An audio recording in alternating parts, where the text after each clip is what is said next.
إن الحمد لله نحمده ونستعينه ونستغفره ونعوذ بالله من شرور أنفسنا ومن سيئات أعمالنا من يهده الله فلا مضل له ومن يضلل فلا هادي له وأشهد أن لا إله إلا الله وحده لا شريك له وأشهد أن محمدًا عبده ورسوله صلى الله تعالى عليه وآله وسلم يا أيها الذين آمنوا اتقوا الله حق تقاته ولا تموتن إلا وأنتم مسلمون يا أيها الناس اتقوا ربكم الذي خلقكم من نفس واحدة وخلق منها زوجها وبث منهما رجالا كثيرا ونساء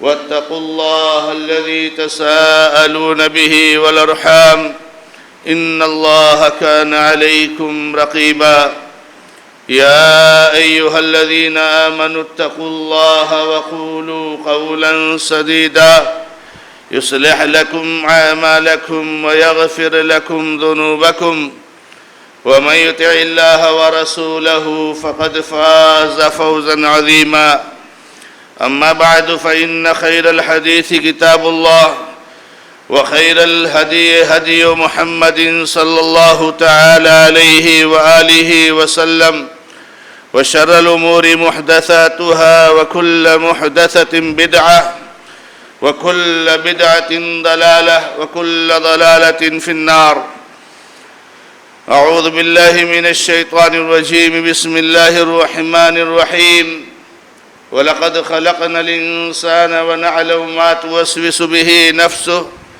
ونحن أقرب إليه من حبل الوريد إذ يتلقى المتلقيان عن اليمين وعن الشمال قعيد ما يلفظ من قول إلا لديه رقيب عتيد وقال الله سبحانه وتعالى في موضع آخر ولا تقربوا الزنا إنه كان فاحشة وساء سبيلا محترم اور معزز دینی اور ملی بھائیوں، بزرگوں، نوجوان دوستوں، اللہ رب العزت کے فضل و کرم سے گزشتہ 3 جمعہ میں آپ کے سامنے معاشرے اور سماج میں پایا جانے والا نہایت ہی عظیم جرم اور نہایت ہی گھناؤنا کام اور بہت ہی بڑا گناہ زنا ہے۔ اس زنا کے تعلق سے آپ کے سامنے قرآن اور حدیث میں اس کی جو مذمتیں وارد ہیں اور اللہ رب العزت نے اور اللہ کے نبی علیہ السلام نے اس جرم عظیم کا ارتکاب کرنے والوں سے متعلق جو وعیدیں سنائی ہیں اور اسی طرح پاک دامنی اور عصمت کی زندگی گزارنا کس طرح ایک مومن کا ایک خاص وصف ہے، اس تعلق سے گفتگو کرنے کے بعد آپ کے سامنے کچھ زنا کی شکلیں اور زنا کے مختلف اقسام رکھے گئے۔ آج کے خطبہ میں اس موضوع کا آخری حصہ جو آپ کے سامنے بیان کرنا ہے وہ یہ ہے میرے بھائیوں کہ زنا سے بچنے کے لیے کیا وہ اسباب ہیں اور کیا وہ ذرائع ہیں اور کیا وہ اقدامات ہیں کہ جن سے آپ زنا جیسے گھناؤنے جرم سے آپ بچ سکتے ہیں۔ کون سے وہ اسباب ہیں جو آپ کے لیے اس عظیم گناہ سے بچنے کے لیے معاون اور مددگار ثابت ہو سکتے ہیں؟ لہذا ان میں سب سے پہلی چیز جو ہے میرے بھائیوں وہ یہ ہے کہ انسان کو آخرت کو یاد کرنا چاہیے اور آخرت کی زندگی پر اس کا یقین ہے، ایمان ہے یا نہیں، اس چیز پر ذرا غور کرنا چاہیے۔ اس لیے کہ میرے بھائیوں، آخرت پر جس کا ایمان ہوتا ہے اور جس کا یقین ہوتا ہے، وہ آدمی بڑی آسانی کے ساتھ گناہوں سے بچ جاتا ہے۔ جس کو یہ احساس ہے اور جس کا یہ شعور ہے اور جس کو اس بات پر یقین ہے کہ مجھے اللہ رب العزت کے سامنے کھڑا ہونا ہے اور اس دنیا کی تکلیفیں اور پریشانیاں اور اس دنیا میں جو کچھ بھی مصائب اور مشکلات جھیل رہے ہیں، یہ ساری چیزیں آخرت کی سزاؤں کے مقابلے میں بہت معمولی ہیں، تو میرے بھائیوں، وہ ایسے گناہوں کے قریب نہیں جائے گا۔ اور قریب جانا تو دور کی بات ہے، اگر کہیں بشری تقاضے کے تحت اور کہیں اگر اس کا پیر پھسل جائے گا تو میرے بھائیوں فوری طور سے وہ اللہ رب العزت کو یاد کرے گا اور اللہ رب العزت سے توبہ اور استغفار کرے گا، اور وہ چاہے گا کہ میں کس طرح سے اس گناہ سے، اس دنیا سے پاک صاف ہو جاؤں۔ آپ کے سامنے کئی بار اس پاک باز خاتون کا واقعہ ذکر کیا گیا ہے اور اس واقعے کو نقل کیا گیا ہے کہ بعض خاتون سے، بعض خواتین سے جب اللہ کے نبی علیہ السلام کے زمانے میں یہ غلطی ہوئی اور یہ گناہ ہوا تو وہ خود اللہ کے نبی علیہ السلام کے پاس آئی۔ اللہ کے نبی علیہ السلام سے انہوں نے اس گناہ کا خود تذکرہ کیا، جبکہ ان کے اس گناہ کو کسی نے دیکھا نہیں تھا، کسی نے جانا نہیں تھا، کسی نے کوئی اس کا گواہ نہیں تھا، کسی نے نبی علیہ السلام کے پاس شکایت نہیں کی تھی۔ مگر بتائیے آپ کہ تنہائی میں ہونے والا ایک گناہ آخر اس خاتون نے کیوں نبی علیہ السلام سے ذکر کیا؟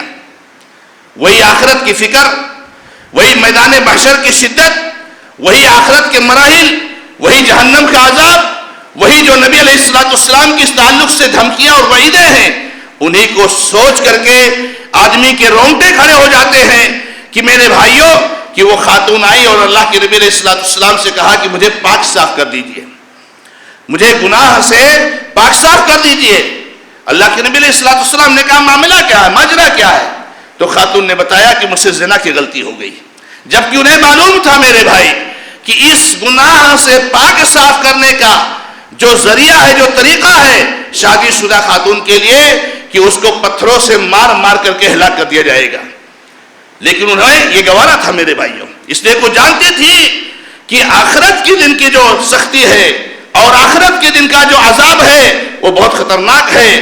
آج میں اس دنیا سے چلی جاؤں گی، آج میں اس دنیا سے سنسار کر دی جاؤں گی، مار مار کر ہلاک کر دی جاؤں گی، لیکن کل قیامت کے دن میدان محشر میں اللہ کے سامنے میرے اوپر کوئی گناہ نہیں ہوگا، میں گناہ سے پاک صاف ہو جاؤں گی میرے بھائیوں۔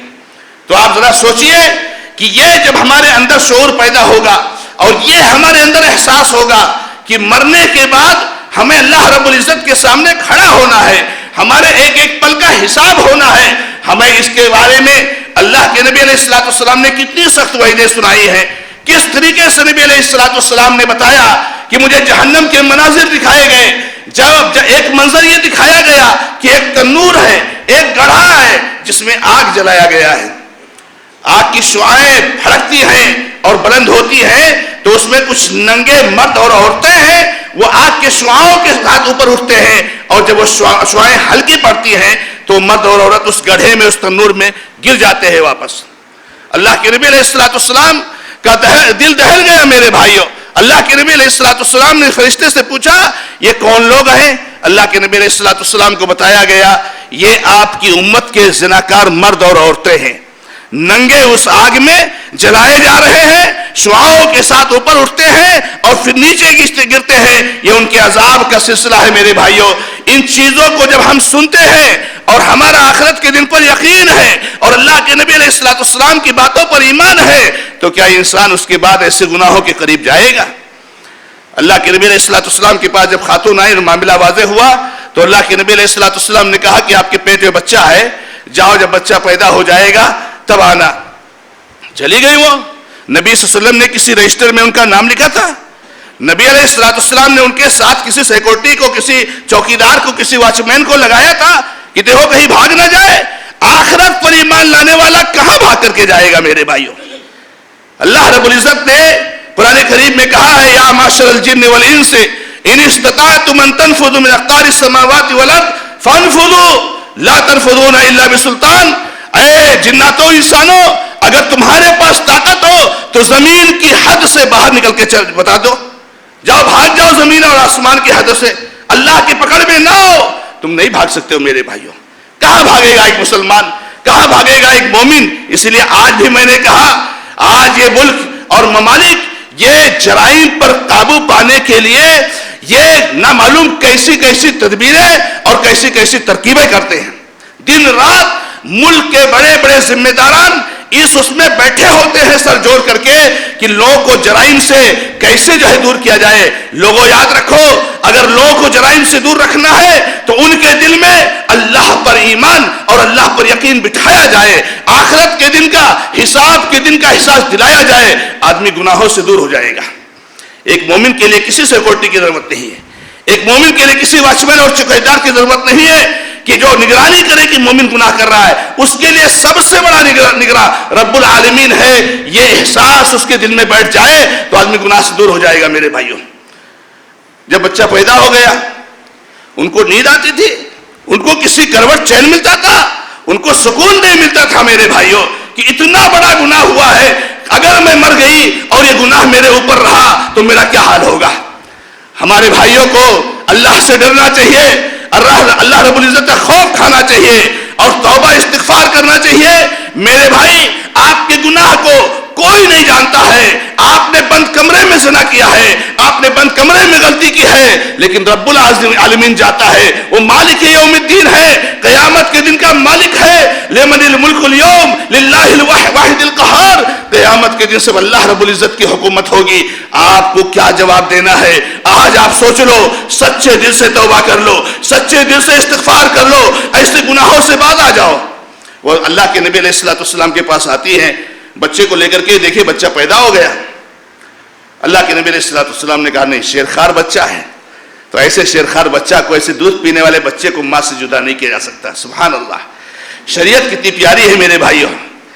ایک عورت کے جرم کو, ایک عورت کے سزا کو ٹال دیا گیا کہ اس کا بچہ دودھ پی لے, اس کا بچہ دودھ پی لے. آج ہمارے معاشرے اور سماج میں ماں باپ سے بچوں کو جدا کرنا, کہیں ماں سے جدا کیا جا رہا ہے تو کہیں باپ سے جدا کیا جا رہا ہے. شوہر اپنی بیوی کو طلاق دے رہا ہے, بیوی اپنے شوہر سے خلا لے رہی ہے. بات کیا ہے؟ ان کے ساتھ نہیں رہنا ہے, کوئی دوسرا اچھا لگ رہا ہے ان سے شادی کرنا ہے. نعوذ باللہ.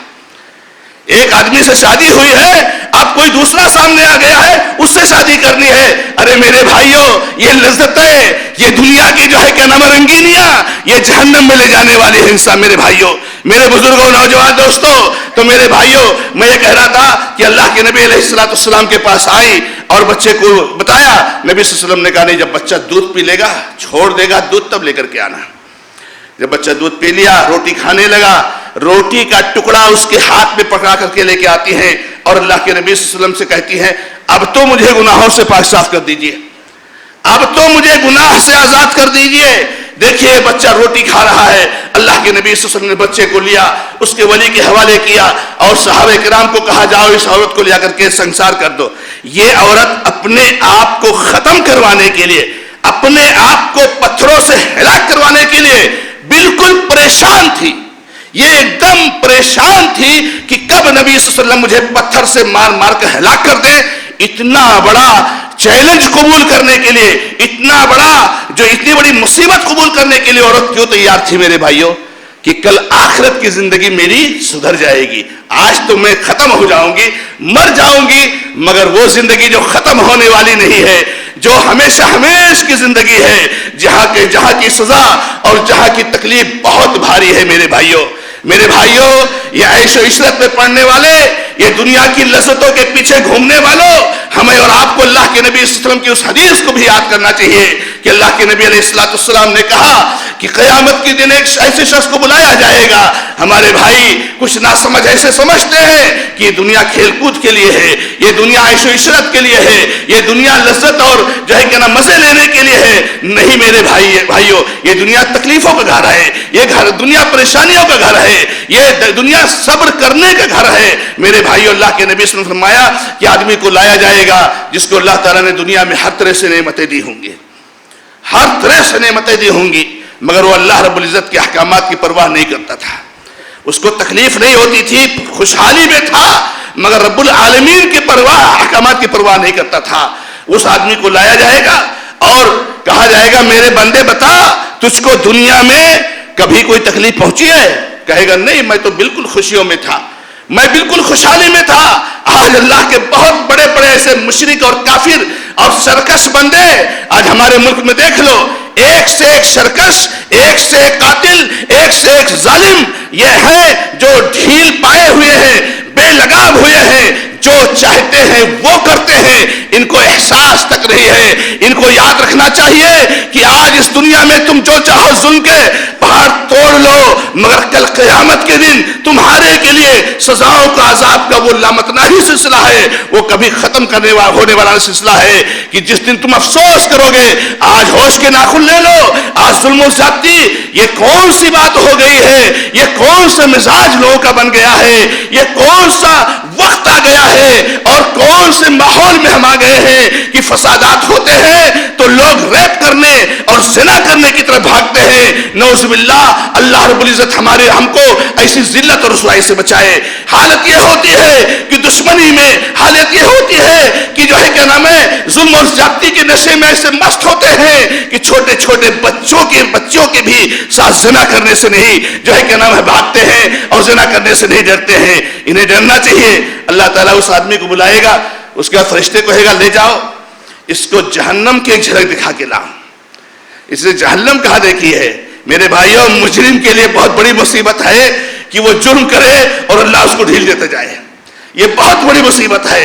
اگر اللہ تعالیٰ آپ کو ٹھوکر دے گا, اللہ تعالیٰ آپ کو مصیبتیں دے گا تو آپ کو سمجھنے کا موقع ملے گا. مگر ایک ایسا شخص جو اللہ کی نافرمانی کرتا ہے مگر اس کو خوشحالی ملتی رہتی ہے, اس کو تو اللہ سے اور رونا چاہیے کہ رب العالمین تو نے مجھے کیوں ہدایت سے محروم کر دیا ہے. میرے بھائیوں, اس کو لے کے فرشتے لے کے جائیں گے, جہنم کی ایک جھلک دکھا کر کے لائیں گے اور اس کے بعد اللہ تعالیٰ کے سامنے کھڑا کر دیں گے. اللہ رب العزت سے پوچھے گا اے میرے بندے بتا تجھ کو دنیا میں کبھی خوشی ملی ہے, کبھی تو نے خوشی دیکھی ہے؟ وہ دنیا کی ساری خوشیوں کو, ساری آسانیوں کو, ساری فیسلٹیز کو, ساری خوشحالیوں کو جہنم کے ایک جھلک کو دیکھنے کے بعد بھول جائے گا. کہے گا رب العالمین میں نے تو دنیا میں کبھی خوشی نہیں دیکھی تھی.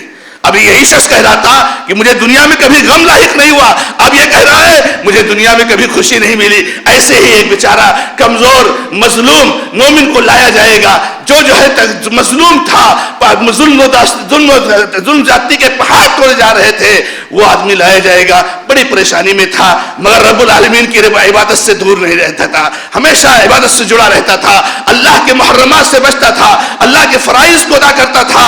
اس کو لایا جائے گا, اللہ تعالیٰ پوچھے گا میرے بندے بتا کہ تجھ کو دنیا میں کبھی خوشی بھی ملی ہے, کبھی خوشی بھی ملی ہے؟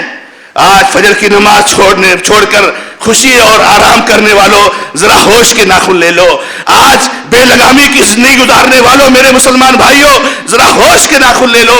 اس سے پوچھا جائے کبھی خوشی ملی ہے؟ کہے گا رب العالمین میں تو پریشانیوں میں تھا, کبھی مجھے خوشی نہیں ملی ہے. رب العالمین فرشتوں سے کہے گا جاؤ میرے اس بندے کو جنت کی ایک جھلک دکھا کر کے لاؤ. اللہ اکبر. فرشتے اس آدمی کو لے کر کے جائیں گے اور جنت کی ایک سیر کرائیں گے. لا الہ الا انت سبحانک انی کنت من الظالمین. وہ بندہ جنت کی سیر کرے گا, ایک جھلک دیکھے گا. ایک جھلک دیکھنے کے بعد جب اس کو لایا جائے گا اللہ تعالیٰ پوچھے گا کہ میرے بندے بتا تجھ کو کبھی تکلیف ہوئی ہے؟ کہے گا اللہ مجھے کبھی تکلیف نہیں ہوئی. تو میرے بھائیوں تکلیفیں اٹھا لو, میرے بھائیوں پریشانیاں اٹھا لو, میرے بھائیوں بے لگامی کی زندگی نہ گزارو. اتنی بڑی جو ہے جرات انسان کی کہ رب العالمین نے نکاح کا سلسلہ رکھا ہے, رب العالمین نے شادی کا سلسلہ رکھا ہے. کوئی خرچہ رب العالمین نے زیادہ اس شادی میں نہیں رکھا ہے، معمولی اخراجات ہیں، ہم نے اس کو اتنا مہنگا کر کے زنا کو آسان بنا لیا ہے اور معاشرے اور سماج میں یہ چیز عام ہوتی جا رہی ہے۔ اللہ تعالیٰ سے دعا ہے کہ رب العزت ہماری حفاظت فرمائے۔ تو میں کہہ رہا تھا کہ آدمی کو آخرت کی فکر کرنی چاہیے اور آخرت کے احساس کو اپنے اندر جگانا چاہیے، یہ اس کے لیے سب سے بڑی رکاوٹ ہے۔ دوسری بات میرے بھائیوں کہ ہم ذمہ داروں کو، اولیاء الامور کو، سرپرستوں کو اپنی ذمہ داری نبھانی چاہیے۔ میرے بھائیوں آج یہ فتنے کا ماحول ہے، اللہ کے لیے یہ موبائل اگر کہا جائے تو شاید غلط ہو جائے گا کہ جو دجال آنے والا ہے وہ دجال اکبر سے کم نہیں میرے بھائیوں، کم نہیں ہے میرے بھائیوں۔ اللہ کے بندو موبائل تو کہنا بہت آسان ہے، آپ کا بچہ کہہ دیتا ہے کہ ابو موبائل چاہیے مجھے بھی گیم دیکھنا ہے، مجھے بھی گیم کھیلنا ہے، میرے بھائی آپ لا کر کے دے دیتے ہو۔ یاد رکھو، اس پر چوکسی رکھو، نگرانی رکھو۔ میں آپ کو یہ کہہ دیتا ہوں کہ جو زناکاری کے واقعات ہوتے ہیں، جو یہ فحش اور غلط کام ہوتے ہیں، اگر ان کا جائزہ لیا جائے تو اس کے پیچھے کہیں نہ کہیں موبائل کا دخل ہے۔ جیسے ہٹلر نے کہا تھا میرے بھائیوں کہ اگر کسی فتنہ اور فساد کی جڑ تک پہنچنے کی کوشش کی جائے تو کہیں نہ کہیں یہودی نظر آئے گا۔ آج کل جو یہ فتنے ہیں اور یہ فحاشی اور جو زناکاری ہے، اگر اس کے پیچھے دیکھا جائے تو کہیں نہ کہیں موبائل کا دخل میرے بھائیوں ہے۔ اس پر کنٹرول کریں۔ ہمارا بچہ کہاں جا رہا ہے، ہمارا بچہ کب جا رہا ہے، ہمارا بچہ کہاں رہتا ہے، ہمارا بچہ کیا کرتا ہے، ان ساری چیزوں کے تعلق سے اپنی ذمہ داری کو نبھائیں۔ اور اسی طریقے سے ہماری ماں اور بہنوں کو اللہ کا خوف کھانا چاہیے، رب العزت سے ڈرنا چاہیے۔ اللہ رب العزت نے عورت کو حسن و جمال سے نوازا ہے، عورت کو خوبصورتی سے نوازا ہے، مگر محمد رسول اللہ صلی اللہ علیہ وسلم نے یہ بھی کہہ دیا ہے میرے بھائیوں، اس عورت کے بارے میں اگر عورت کے اندر شریعت کی پابندی نہیں ہے، اگر اللہ کا ڈر نہیں ہے، اللہ کے رسول صلی اللہ علیہ وسلم کی سنت کی پاسداری نہیں ہے، تو اس عورت کے بارے میں نبی علیہ السلام نے کہہ دیا ہے ما ترکت علیکم بعدی فتنۃ اضر من النساء۔ اے لوگوں سن لو، میرے بعد میں کوئی ایسا فتنہ چھوڑ کر نہیں جا رہا ہوں جو عورتوں سے بڑھ کر کے ہو، عورتوں سے بڑھ کر کے ہو۔ عورتوں کو اللہ رب العزت نے کہا تھا وَقَرْنَ فِي بُيُوتِكُنَّ وَلَا تَبَرَّجْنَ تَبَرُّجَ الْجَاهِلِيَّةِ، عورتوں اپنے گھروں میں ٹھہری رہو۔ عورت کے لیے اصل یہ ہے کہ گھر میں ٹھہری رہے، عورت کے لیے اصل یہ ہے کہ گھر میں رکی رہے۔ مجبوری کوئی ہے تو عورت کو باہر جانے کی اجازت ہے۔ آج زیادہ پیسے کی طلب، آج زیادہ پیسے کا حرص، آج زیادہ پیسے کی لالچ میرے بھائیوں عورتیں نکل رہی ہیں اس کی بنیاد پر۔ اس کے لیے عورتوں کو نکلنا جائز نہیں ہے۔ باپ اچھا کما رہا ہے، شوہر اچھا کما رہا ہے اور جو ہے کیا نام ہے اس کے لیے اخراجات تو کوئی مسئلہ نہیں ہے، مگر ایک عورت باہر نکل کر کے وہ بھی مخلوط میدان میں رہ کر کے کام کرتی ہے، نکلے پردہ کے ساتھ نکلے، عورتوں کے مجلس میں کام کرے، عورتوں کے ڈپارٹمنٹ میں کام کرے، اپنے گھر پر آئے، کوئی بات نہیں، مگر مخلوط طریقے سے کام کرنا۔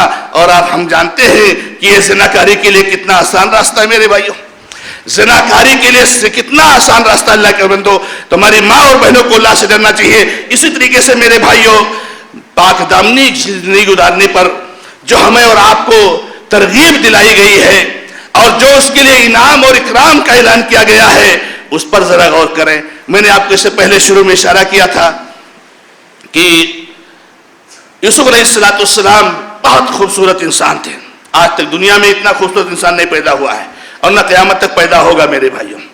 اور جوان تھے، موقع آیا اللہ کی پناہ طلب کیا، اللہ کی پناہ طلب کی، رب العزت نے انہیں اس دنیا میں کیا نوازا ہم اور آپ سب جانتے ہیں کہ اللہ تعالیٰ نے انہیں وزیر بنا دیا اور رب العزت نے نبی صلی اللہ علیہ وسلم کی زبانی اعلان کیا ہے کہ 7 قسم کے لوگ ایسے ہوں گے میرے بھائیوں جن کو اللہ رب العزت اپنے سائے میں جگہ دے گا، جس دن کوئی سایہ نہیں ہوگا سوائے رب العالمین کے عرش کے سائے کے۔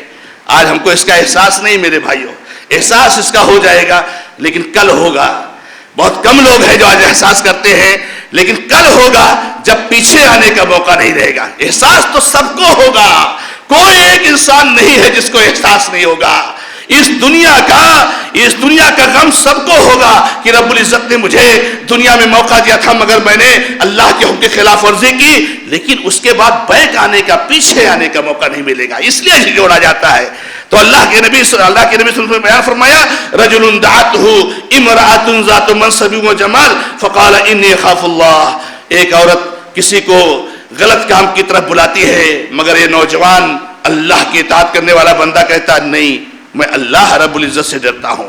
یہ اپنے اندر تقوی پیدا کرنا، یہ اللہ کا خوف پیدا کرنا میرے بھائیوں، اور یہ عصمت اور پاک دامنی کی زندگی کا انعام اور اکرام، اس پر غور کرنا، ان ساری چیزوں سے انشاءاللہ اللہ کے حکم سے، اللہ کے فضل سے، اللہ کی توفیق سے ہم ہر قسم کی غلط کاری اور بدکاری اور فحش سے بچ سکتے ہیں۔ رب العزت سے دعا ہے کہ رب العزت ہمیں اور آپ کو سب کو معاشرے میں عام ہونے والے اس گناہ سے محفوظ رکھے، ہمارے معاشرے کو اس سے پاک کر دے، ہمارے نوجوانوں کو، ہماری بہنوں کو اللہ رب العزت اب اللہ سے ڈرنے کی توفیق عطا فرمائے۔ اللہ تعالی ہمیں شیطان کے بہکاوے میں آنے سے محفوظ رکھے۔ بارک اللہ لی ولکم فی القرآن الکریم ونفعنی وإیاکم بالآیات والذکر الحکیم انہ تعالی جواد کریم ملک رؤوف الرحیم۔